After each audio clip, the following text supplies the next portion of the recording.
question de la sécurisation foncière. C'est une menace dans vos zones, dans l'avenir, s'il n'y a pas une bonne clarification et des papiers sur qui appartient les terres et les arrangements qui peuvent exister.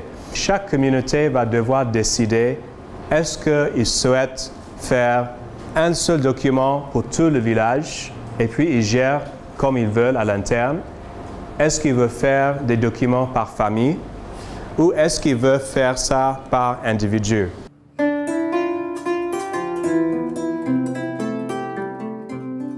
C'est Guéma qui m'a mené à Ségla. Il y a eu un moment, Guéma ne donne pas comme avant. Ils ont essayé de faire un sang dans la cadre. Je suis allé voir le chef de village de Oussougoula. Ils ont demandé la portion pour faire 100 dans la cadre. Donc il m'a accordé 3 hectares. Quand on nous a donné la terre, on ne nous a pas vendu. Donc nous souhaiterons avoir des papiers.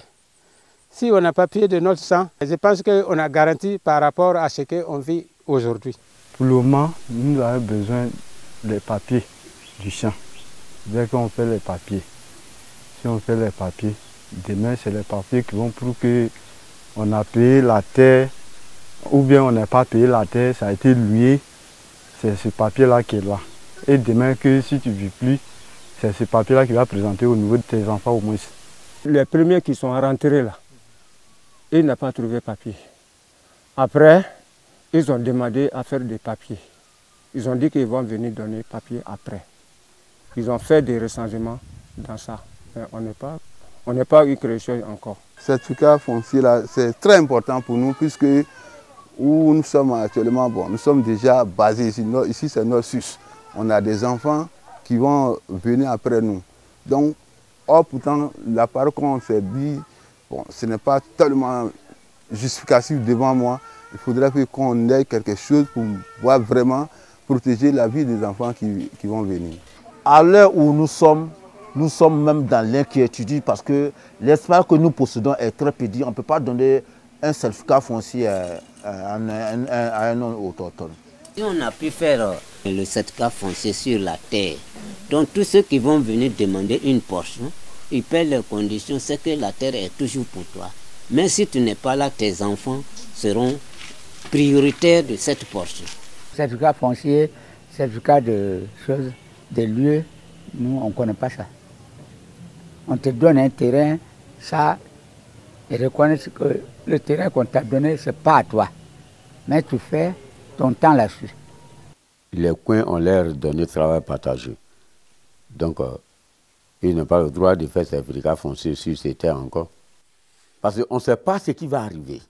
Si on les donne, s'ils ont le papier, nous avons nos papiers. Donc, on est pareil. C'est vraiment important pour que chacun ait un petit pouvoir sur la portion qu'on lui donne. Quelqu'un vient chez vous, vous demandez de la terre qu'il veut cultiver. Et ce dernier apporte beaucoup de choses. Tout d'abord, il vient avec le développement.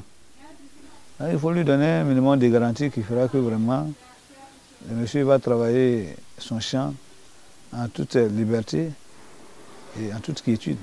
Les étrangers, il faut pouvoir limiter. Il ne faut pas laisser les gens travailler n'importe comment. S'il y a un étranger qui dit qu'il veut faire de la NACAD, d'accord, on ne peut pas te laisser faire. Monsieur doit être 30 hectares, il va le faire. Mais si lui seul fait 30 hectares, et les années à venir, donc il y aura des conventions qui seront signées entre nous. C'est-à-dire que s'il doit travailler la terre pendant 15 ans ou 20 ans, c'est-à-dire que ces conventions seront signées entre nous. Moi, je souhaiterais qu'on fait une délimitation collective. Si les moyens le permettent, on fait un titre foncier collectif. Après maintenant, on répartit entre les grandes familles. Ça ne veut pas dire que ce qui t'appartient m'appartient. Le village là, c'est une famille qui s'est agrandie et on est devenu maintenant des grandes familles. Donc ce qui m'appartient appartient à celui-là, appartient à celui-là. Donc de manière individuelle, on ne peut pas instaurer ça. Comme les Blancs arrivent là, sinon, non là, tout est collectif. Tout le point de terre aujourd'hui là, ça c'est posé plus tard. Avant qu'on en arrive là, si déjà il n'y a pas de tension, c'est maintenant il faut, dans la sérénité, délimiter, et puis chacun connaît sa limite.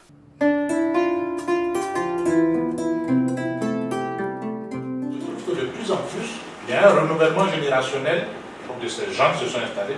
Leurs enfants ou petits-enfants n'acceptent plus ce type de transaction. Ils se sentent plus redevables des communautés d'accueil, comme leurs parents étaient redevables de ces communautés d'accueil. Ce qui fait que de plus en plus, il y a cette tension parce que la solidarité tacite qui se créait entre celui qui vient s'installer et ceux qui l'ont accepté ne se fait plus. Donc, il n'y a plus cette contrepartie. Parce que, par exemple, quand on fait à Djeko, les gens disent, mais leurs parents ont suffisamment payé cette relation. On a vu certains campements qui avaient 5-6 cases en 2014. Maintenant, c'est des campements plus grands que les villages d'accueil. Donc, comment anticiper et réduire les conflits potentiels en clarifiant les conditions d'accès et d'utilisation et en clarifiant toutes les conditions qui lient le tuteur à leurs étrangers et le village au campement. Depuis que je suis arrivé ici, à peu près 10 ans ou bien 15 ans que je suis là, je n'ai jamais eu histoire avec les gens du village. Mais la petite partie, c'est ce papier-là que, actuellement, quand je crains, j'espère que tout le monde craint. Un jour, je ne serai pas là. Et comment les enfants vont vivre? On a toujours considéré cette région comme une région purement d'Anakar, mais on s'est rendu compte que c'est très divisé en deux. On a une partie est qui a un développement très rapide de l'Anakar depuis ces 3 dernières années. Les plantations de cacao les plus vieilles datent d'environ 10 ans, mais la majorité, c'est des plantations qui datent de 3 ans environ. Et il y a encore une énorme partie qui sont des plants d'1 année, 2 années, qui sont en polyculture avec des cultures annuelles.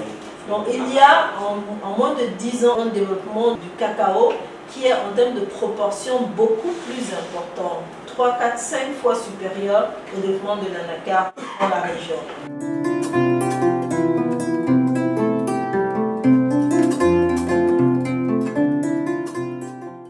Pas à qui utilise.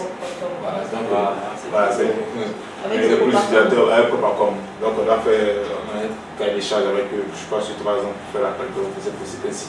Donc savoir à qui appartient le sol, identifier le propriétaire, s'il n'y a pas de litige, en tout cas, si ça ne fait pas 2 familles. C'est maintenant, le sous-préfet nous a dit, avant les gars vendaient la terre, mais maintenant où on est aujourd'hui, il ne faut pas, on va vendre la terre, parce qu'il y a des enfants qui vont venir après. Si tu veux donner un coin à ton étranger de faire champ, il faut limiter, il ne faut pas vendre.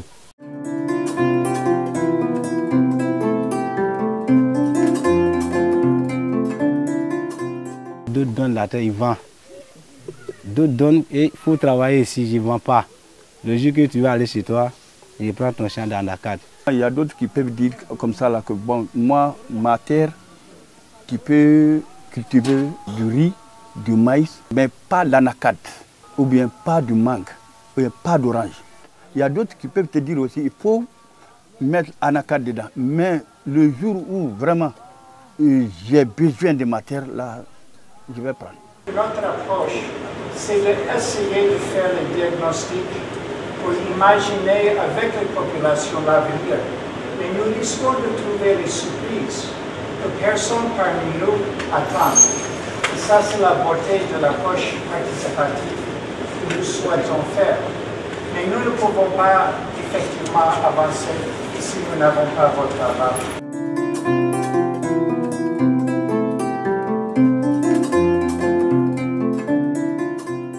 On a compris beaucoup de choses. Parce qu'on nous a dit qu'on ne doit pas donner le terrain comme ça aux étrangers sans condition. Si on donne le terrain à tout le monde, et si les parcelles finissent, on va donner quoi à nos enfants? Les vieux n'ont pas envie de prendre ces décisions en considération. C'est aujourd'hui qu'ils savent réellement que la condition que nous devons fixer vis-à-vis des peuples, des étrangers, peut être vraiment une ressource de revenus pour nos enfants. Jusqu'à aujourd'hui, il n'y a pas de conditions. Mais ils cherchent maintenant à prendre une décision pour qu'on revienne maintenant à conditionner ces étrangers-là. Moi, j'ai un baoulé. Puisque comme je sais déjà, actuellement, qu'il n'a aucun moyen, je ne l'ai pas conditionné. Donc, je lui ai dit dans l'avenir, quand les choses vont s'avancer, et ma condition viendra. Chez nous, ici à Douala, Nous ne demandons rien pour le moment aux étrangers pour travailler. Nous leur livrons, ils peuvent travailler. Si dans le cas contraire que ces étrangers-là ils veulent partir, donc le tuteur qui lui a donné la terre revient au tuteur. Donc il va arriver un moment, les étrangers n'auront pas accès à la terre de la manière qu'ils ont aujourd'hui.